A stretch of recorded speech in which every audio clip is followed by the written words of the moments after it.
You ever watch someone you love become a total stranger? Right in front of your eyes? That's what happened to Barbara Morrison from Cleveland, Ohio. She was 68 years old when it started. Her husband Richard was 71.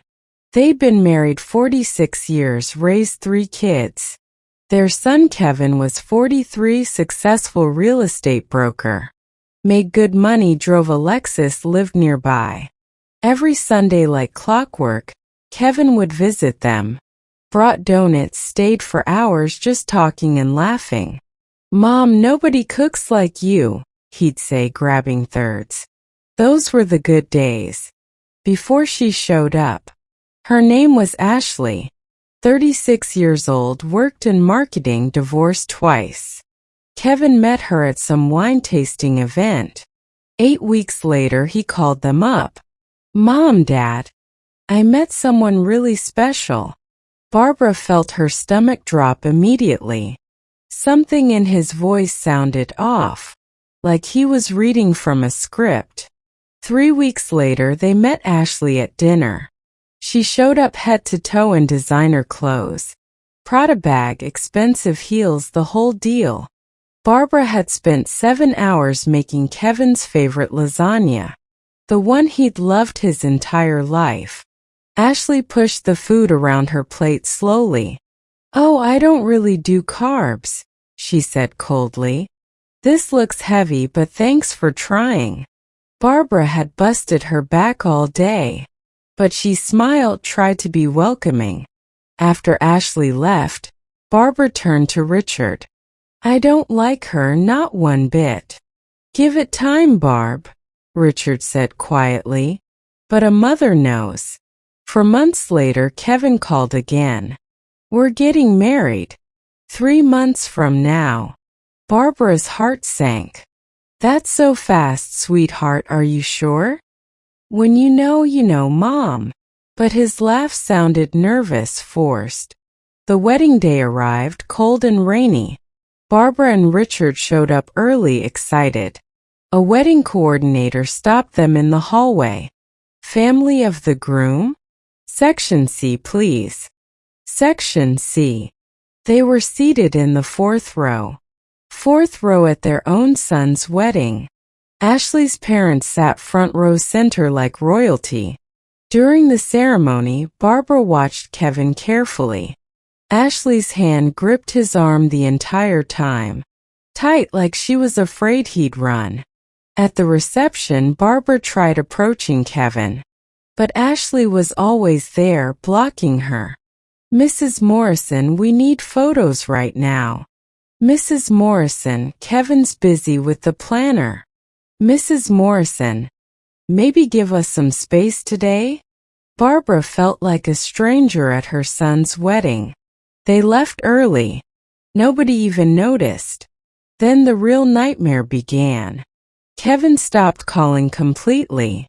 Stopped visiting on Sundays. Barbara would text him, no response for days. She'd call straight to voicemail every time. Thanksgiving came. "We're doing Thanksgiving at Ashley's parents' house." First Thanksgiving Kevin had ever missed. 43 years of tradition gone. Barbara called him, voice shaking. "Sweetheart, it's just one day, please come." "Mom, we're building our own traditions now." The line went dead.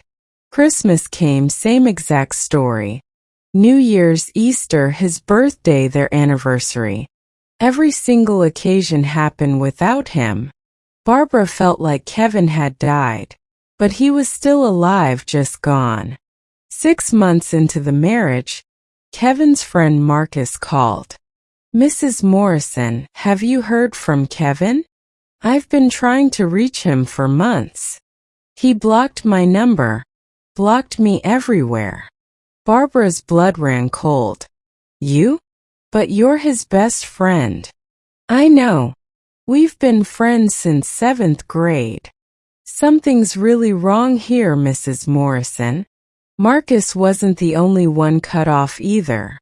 Kevin's cousin, his college roommate, his golf buddy. Everyone from Kevin's life before Ashley was gone, completely erased. Barbara started driving by Kevin's house sometimes, just to see if his car was there, just to know he was alive. One Tuesday she parked across the street. Ashley's car pulled out at 9:30 a.m. But here's the weird part. Ashley came back at 11:30, left again at 1. This happened every single day. Where was she going? What was she doing? Barbara's gut screamed something was wrong. Then came the letter that changed everything. Monday morning certified mail. Barbara's hand shook opening it. On behalf of Kevin and Ashley Morrison, we demand you cease all contact immediately. No calls, no texts, no visits. Violation will result in a restraining order. A restraining order from her own son? Barbara dropped the letter, couldn't breathe. Richard found her on the floor. Barb, what happened? He read the letter, face turning red. This isn't Kevin. That woman's done something to him. That night Richard had severe chest pains. Barbara rushed him to the ER. The doctor was clear. Mr. Morrison, your heart can't handle this stress. Whatever's causing this needs to stop now. But how do you stop a broken heart? Richard stayed in the hospital 5 days. Barbara sat by his bed, holding his hand. We're losing him, Richard. We'll get him back, I promise. On day 3, something incredible happened. A woman approached Barbara in the hospital cafeteria. Mid-50s, well-dressed, looking nervous. Excuse me, are you Barbara Morrison? Barbara looked up, confused. Yes, do I know you? The woman sat down without being invited. My name is Patricia. I'm Ashley's former mother-in-law. From her second marriage before your son. Barbara's heart started racing. Second marriage? She told Kevin she was divorced once. Patricia's face darkened. She's lied about a lot of things, Mrs. Morrison. That's why I'm here, I had to warn you. Patricia pulled out a thick folder. My son Michael was successful just like Kevin. Ashley married him, isolated him completely. Drained his accounts, had an affair, left him destroyed. He lost everything, Mrs. Morrison, everything. $400,000 in 18 months. He had to declare bankruptcy, lost his business. He tried to end his life twice after she left. Patricia's eyes filled with tears. I've been tracking Ashley ever since. When I saw the wedding announcement with your son, I knew I had to find you. She pushed the folder across the table. This is everything I have on her. Bank records, court documents, testimony. She's done this 3 times, Mrs. Morrison. Your son is victim number 4. Barbara opened the folder with shaking hands. Photos of Ashley with different men. Bank statements showing patterns of draining accounts. Court documents from 2 divorces. Police reports claiming financial fraud. Why hasn't she been arrested? She's smart, stays just inside the law. Gets them to willingly give her access. Manipulates them into signing papers, taking loans. By the time they realize she's gone. And she always has an affair going. Always has her exit planned months ahead. Patricia leaned forward, voice urgent. Mrs. Morrison, I couldn't save my son. But maybe you can still save yours. How? He won't talk to me. I have a restraining order threat. Patricia pulled out another paper. This is a private investigator's name. He helped me gather evidence on Ashley. He knows her patterns, what to look for. Call him, tell him Patricia sent you. Barbara took the paper, hands shaking. Why are you doing this? Patricia's eyes welled up. Because my son never recovered, Mrs. Morrison. He's 47, lives in my basement. Can't trust anyone, can't work, can't function. Ashley destroyed him in ways money can't fix. If I can prevent that happening to another mother's son, then maybe Michael's suffering means something. She squeezed Barbara's hand. Fight for him, fight like hell. Don't let her win. You still have time, but not much. Patricia walked away. For the first time in months, Barbara felt something. Anger. Pure burning rage. That afternoon, Barbara called the investigator. Patricia sent me, she said you could help. Ah, another Ashley victim, Tom sighed. I was wondering when she'd strike again. How bad is it? Barbara told him everything. Tom was quiet. Mrs. Morrison, this is her standard playbook. She's probably 6 to 8 months from filing divorce. We need to move fast. I need you to hire me officially. I'll start surveillance, gather evidence. But I gotta warn you, what I find will hurt. Barbara didn't hesitate. Do it, do whatever you need.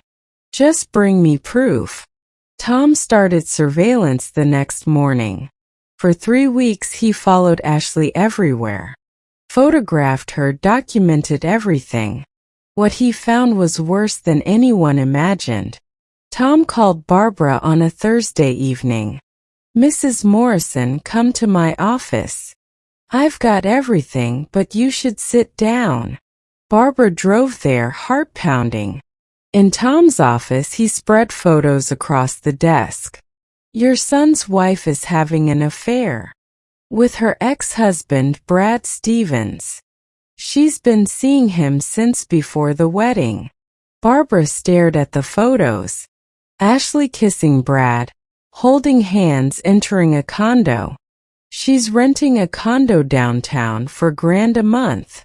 Your son's paying for it. Brad stays there 3 days a week. They're planning to leave together after the divorce. Tom pulled out bank statements. In 10 months, she's taken $280,000. Credit cards maxed. Home equity maxed. Personal loans, business loans, everything. Your son's drowning in debt. Barbara felt sick. What else? Tom pulled out legal documents. She filed preliminary divorce papers 2 weeks ago. She's claiming abuse, financial control, manipulation. Everything she's done, she's accusing him of. If she files officially, she'll ask for half. Your son will be left with nothing but debt. Barbara stood up, pacing. We have to tell him. Mrs. Morrison, restraining order threat, remember? I don't care. He's my son. He's being destroyed. Tom put his hand on her shoulder. I agree it's time. But we do this smart. We approach him at his office, not home. Away from Ashley, where she can't interfere.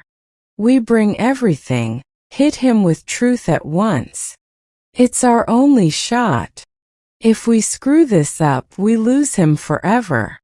Barbara nodded, wiping tears. When? Tomorrow, Friday afternoon. He works late. Ashley's at the gym 5 to 7. That's our window. That night, Barbara barely slept. Friday afternoon came. Tom drove her to Kevin's office.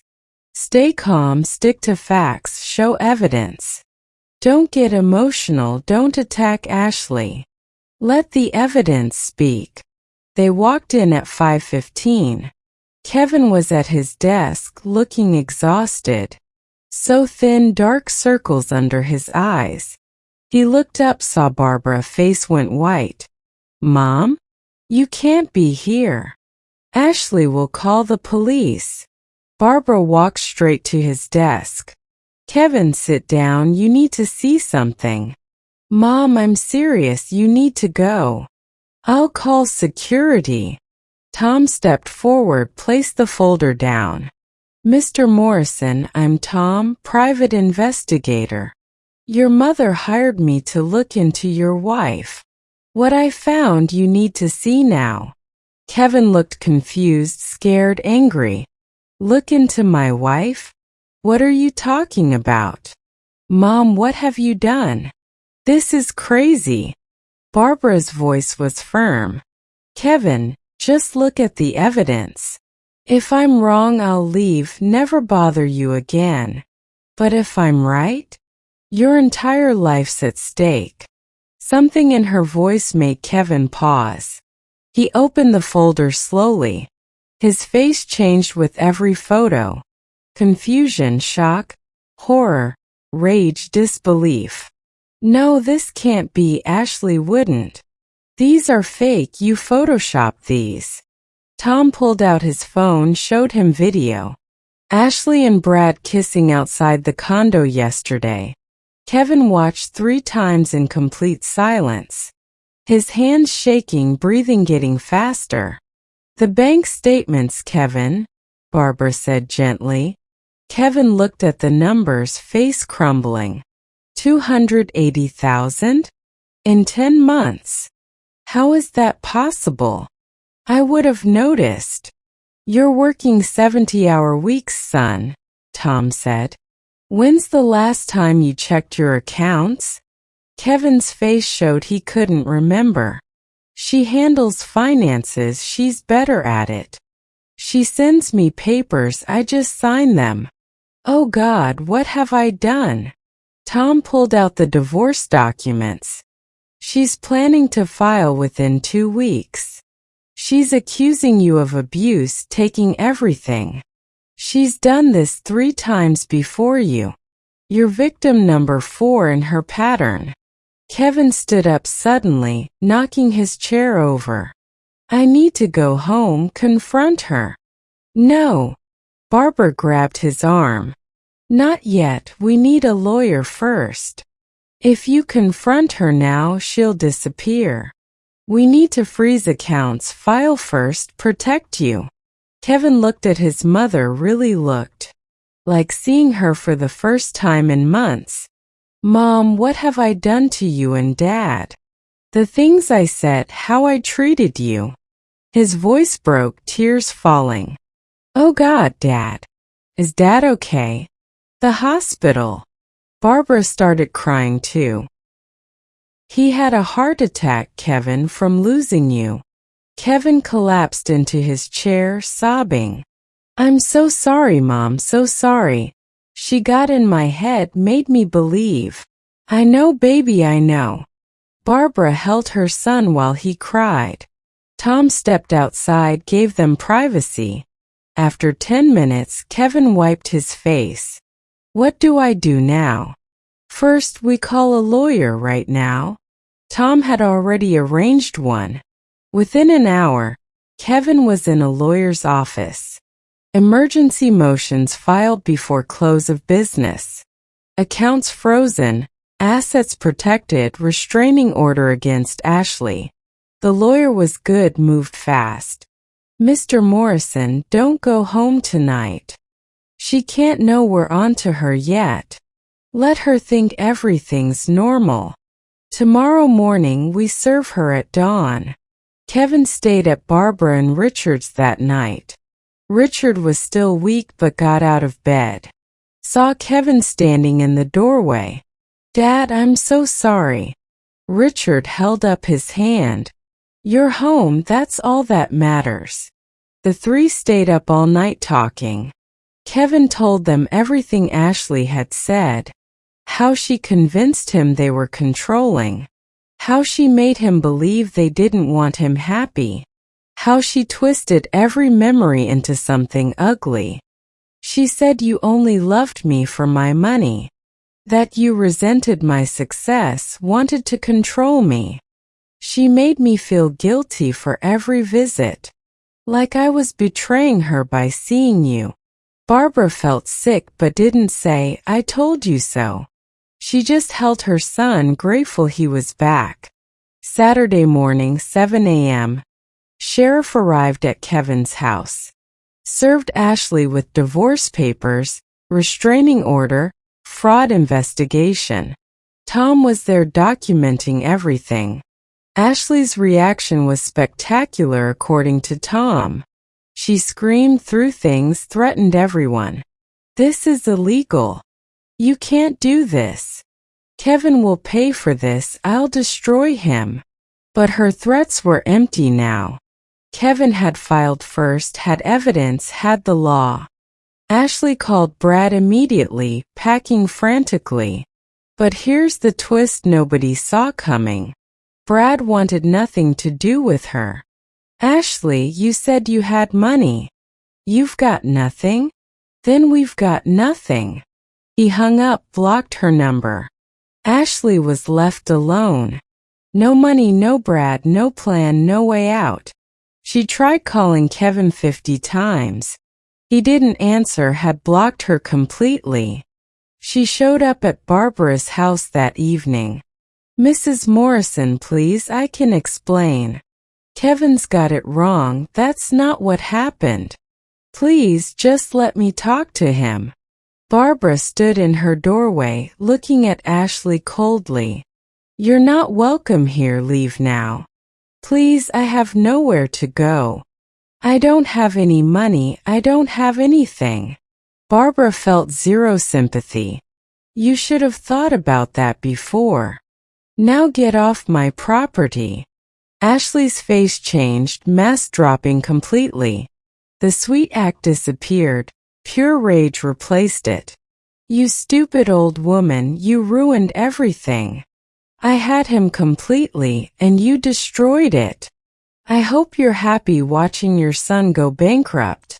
Barbara slammed the door in her face, this time shaking from victory, not fear. The divorce was finalized 4 months later. Ashley got nothing, absolutely nothing. The judge was clear about her fraud. "Mrs. Morrison, you've exhibited predatory behavior. This court finds your claims baseless and malicious. You'll receive no alimony, no assets, no settlement. Furthermore, we're referring your case to prosecutors."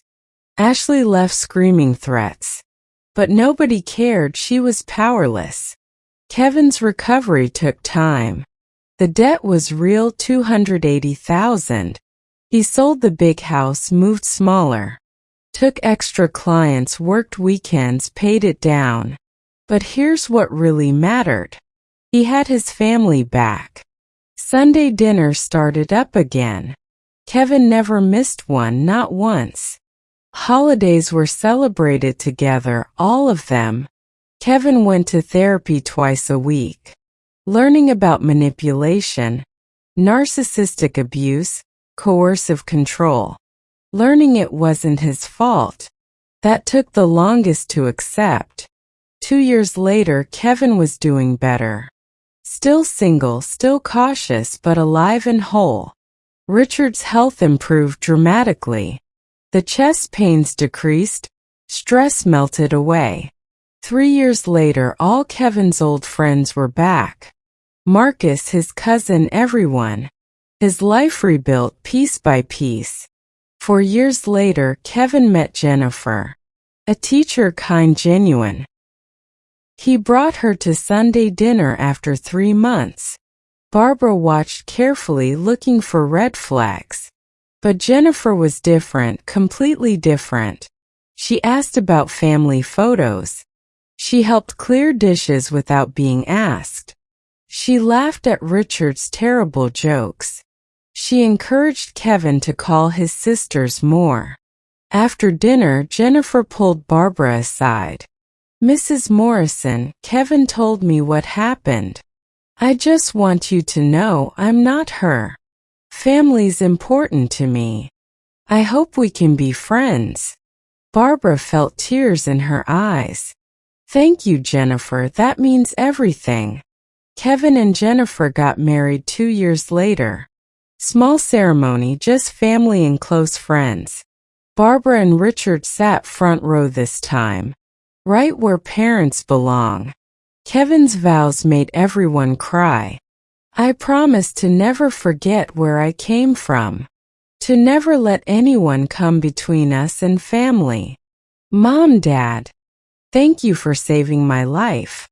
Thank you for fighting when I couldn't. Thank you for loving me when I didn't deserve it. There wasn't a dry eye in the room. Barbara is 76 today.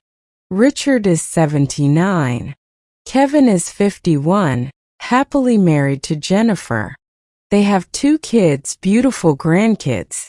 The debt's paid off. Kevin's business is thriving.